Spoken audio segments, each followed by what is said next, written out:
Okay, what a day for a daydreaming boy. Okay, get that out of the way. What a day for a daydreaming boy. Okay, so this is day 5-ish, something like that, of fantasy baseball season. The first season I've been playing since God knows when, 20 years ago maybe. So we got 5 transactions for today. Yes, I know might be going just a wee bit crazy. It's okay. You got to hear me out first. So here we go. So I dropped Andrew Heaney and picked up Ryan Helsley, if I'm pronouncing that correctly. Ryan Helsley. Looks like he's the closer for St. Louis. I don't know if that's guaranteed yet, but I picked him up because I was watching highlights of the game between the Pirates and the Cardinals. Pirates were up 5-0.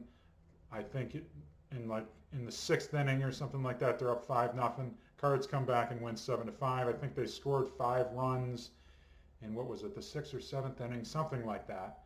They ended up winning 7-5. Ryan Helsley closed out the game, and the way the announcers were talking about him, he was like the next big thing. So I checked him out, and so far he is that and then some. So I think he had like 23-ish, with over like 30 Ks and an ERA of about 0.4. So yeah, not too bad. He's only got 5 saves. So I think he's sharing the responsibility with somebody else.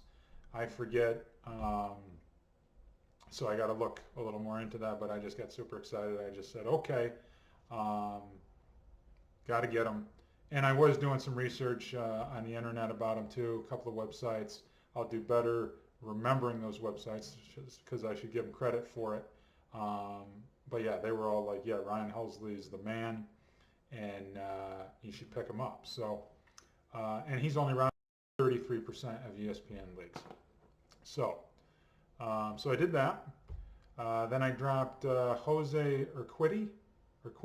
Hopefully that's the right pronunciation. Picked up Paul Blackburn, pitcher for Oakland.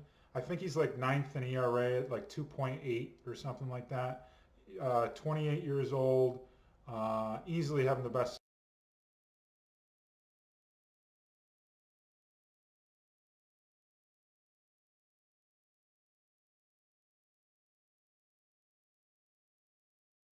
Oh yes.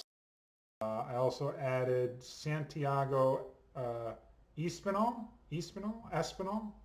Santiago Espinal from Toronto. And you can use him at 2nd and 3rd. I needed some depth at 3rd base, so you can. I think he's a 2nd baseman, but you can do 2nd or 3rd with him, so that's nice. But I actually checked out some of the highlights from the Toronto and Baltimore game. Baltimore got spanked 11-1, and he played pretty well. Let's see, he went 2 for 5 with 3 RBIs. He's batting .290 now. He's batting .380 in the month of June, so I had to pick him up too. Plus, it's cool too because he's 27 years old, 3rd year in the league, and he batted .311 in 92 games last season. So I'm looking forward to following him along for a little bit, hopefully long term as well. Last night went pretty well. Sandy Alcantara, if I'm no, not Alcantara. Alcantara. Sorry, I keep screwing that up. Alcantara. He pitched great again, 7 2/3, 5 Ks, only 2 earned runs.